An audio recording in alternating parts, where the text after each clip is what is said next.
So this is the March Brown soft hackle emerger that I like to fish in the spring when the March Browns are changing from nymphs into adults.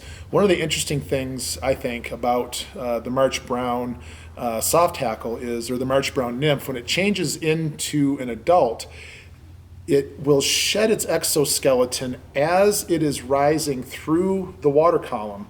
And that's interesting, and apart from what most mayflies do. Most mayflies will either rise or swim to the surface, where they will shed their exoskeleton at the water surface. Some mayflies will actually crawl out onto the rocks and do it there, but most of our mayflies will rise to the surface. But this one in particular will shed its exoskeleton as it ascends through the water. So the reason I like the soft hackle so much is that the soft hackle kind of imitates the exoskeleton being sloughed off of the thorax and abdomen as this insect rises through the water. And it's worked really well for me over the years. I've loved this fly when I'm fishing a March Brown hatch. It's a simple fly to tie. It's a simple fly to fish. Of course, it's a wet fly. It'll be under the surface of the water, so you will not see it. So one of the ways I like to fish this is I will put a dry fly on the top, maybe an adult March Brown. A lot of times the Mother's Day caddis is hatching at the same time, so maybe an elk hair caddis. And I'll drop the March Brown down below off of maybe a 4X or 5X, tip it maybe 18 or 20 inches and fish it below a dry fly as a dropper. So anyway, wonderful pattern for me. You want to fish these in the slower water margins behind eddies, that walking speed water, the water that moves about as fast as you would walk, kind of the runouts and slower pools, because that's where these insects tend to be. And that's where you want to focus your efforts. All right, so continuing with the materials, we are going to use for today for filming a size 12 hook. Now, when you look at March Browns in the western United States or Montana, they'll say a size 12 or 14. I think that they're more along the size of a 14, but for the camera today, we're going to go with a 12 size hook, okay? But tie them in 12s and 14s. Standard dry fly hook. We are going to use some hare's ear colored dubbing for the body, okay? Hare's ear dubbing. And I like the hair dubbing because the rabbit fur tends to sink well, better than the beaver fur or the synthetic, so I use a natural rabbit gray dubbing for that. And then we're going to use copper again for a rib, okay? Copper for the rib. And then for the soft hackle, we're going to use the Hungarian partridge once again. All right, so here we go. We're going to use brown thread. We're going to stick with that. And it's a 6/0. And what I'm going to do is I'm going to run my thread base all the way down the hook to the curve. Now, I've often thought about tinkering with this fly a little bit and adding a piece of Antron or Zelon as a trailing shuck on this, but I haven't. I've had plenty of luck with this fly as it is, but if you want to add a addition to this fly, you know, maybe throw a little trailing shuck made out of Antron yarn right at the back of the bend of the hook. But I'll tie it as I like it and as I know it today. That's one thing that's cool about fly tying, is that you can always make little additions and subtractions. All right, so first of all, I need to get myself a piece of copper wire. Got one right here. And I'm going to bring my thread up to the middle a little bit, tie that copper wire in, and then run my thread all the way back to the curve. So that'll be my rib. You could use gold wire here too, I suppose, or even silver, whatever you like, but I use the copper. And then we're going to put dubbing on the thread. And again, we're going to use little bits of dubbing at a time, making your very thin rope of dubbing, and we're going to make it progressively thicker as we get toward the front of the hook, or toward where it will eventually be on the front of the hook.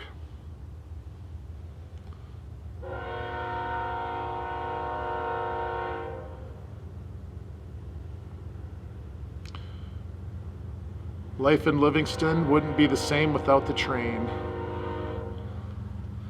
All right, so I've got my dubbing on there, and I'm going to let a little bit of this, little bit of dubbing, or the thread catch up right there, and here comes the dubbing. As soon as it starts, which is right there, we're going to start to work it forward. And what we wanted to do is we wanted to start to build in thickness as we go. And we wanted to get a little bit thicker because mayfly bodies start out pretty thin at the tip of the abdomen, and as they get toward the thorax, they get a little bit thicker and a little bit beefier as they go. So that's kind of a nice tapered body from thin as it gets a little bit thicker as we go right here. And actually that's a pretty good amount of dubbing. I'm going to put a little bit more dubbing on my thread to make that thorax just a little bit heavier. Okay. And what I'm going to do too is I'm going to, after I put more dubbing on, I'm going to put some loose dubbing on top of, just kind of place the dubbing kind of loosely on there, because I want it to look kind of buggy and hairy a little bit. So a little bit more like that. I'm going to wrap that last one a little bit. There we go. I'm going to build this thorax up a hair so it gets a little bit buggier like that. There we go. Perfect. All right, now I'm going to rivet with my copper wire. And remember, we don't want to over rib the fly. I'm spacing these out. There's 3, there's 4. You're going to get about 5 turns out of this. I got 4 on the nymph.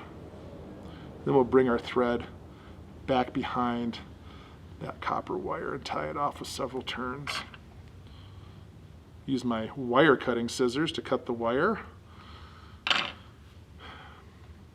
I love soft hackle flies. A friend of mine, Michael Simon, who's an artist, and he's a wonderful artist in Virginia. He used to live here in Livingston, and he turned me on to soft hackles about 21 years ago, and I have been hooked ever since. And it was actually during the Mother's Day caddis hatch, and it was one of those situations where I wasn't catching many fish, and Michael sure as heck was, and it was like, hey, what are they biting on? He's like, soft hackle, you know. And so ever since then, I've been a huge fan of soft hackled flies. They're really cool because they're traditional. They've been around for a really long time. They've been fishing soft hackled flies in Great Britain, you know, for over 100 years, maybe 140 years.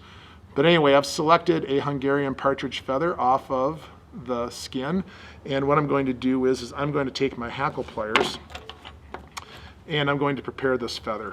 And how I prepare the feather is I take the hackle plier and I put it right on the tip of the feather like so, all right, right in the middle. And then I'm going to pull back against the grain, and my goal here is to isolate the very tip of that feather. And it was, as we talked about before, all feathers have a convex side, which is the brilliant, pretty colored part of the feather, and then the bottom part is concave, and that's the dull colored part of the feather. So I'm going to lay this on right here, tie that in by that tip, put several wraps on there to secure it, and then take my good scissors and cut off that excess right there. All right. Now I'm going to take my hackle pliers and I'm going to clip on. These are rotating hackle pliers, by the way. Love these things. And I'm going to clip on right there, and I'm going to make one turn and see what it looks like. But I might put 2 on. But I might put 2 on it. Let me put that back in there again.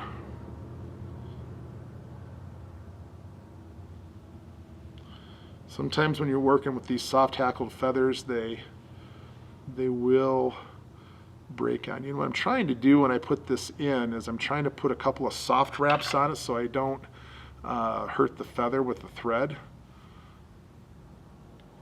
But these just are tending to be a little more delicate than normal today. So let's try that again. Okay, now I'm clipped in. I'm going to try to go around. I'm going to go around once. Okay, there's one time coming around. I'm gonna go around twice. I'm gonna go around 2 times. You don't wanna go any more than 2. You don't wanna over hackle the fly. So I made 2 complete turns. Let's try that again. There's one. And then there comes up for the second. Now I'm going to bring the thread up and behind. I'm going to tie that feather off. About 4 or 5 turns. 2, 3. And now when you cut this feather, you want to make sure that you don't cut your soft hackles that you just made. You want to kind of angle those scissors the right way so you don't damage any of the feathers. You can see I've got a couple of feathers misbehaving coming off the front of the hook. That's fine. What I'm going to do is I'm going to pull those feathers back with my fingers, all of them, and put a thread wrap on. And once you do that, the beautiful thing is that they will lay back with all their friends again. All right, a couple of turns here. Now a whip finish.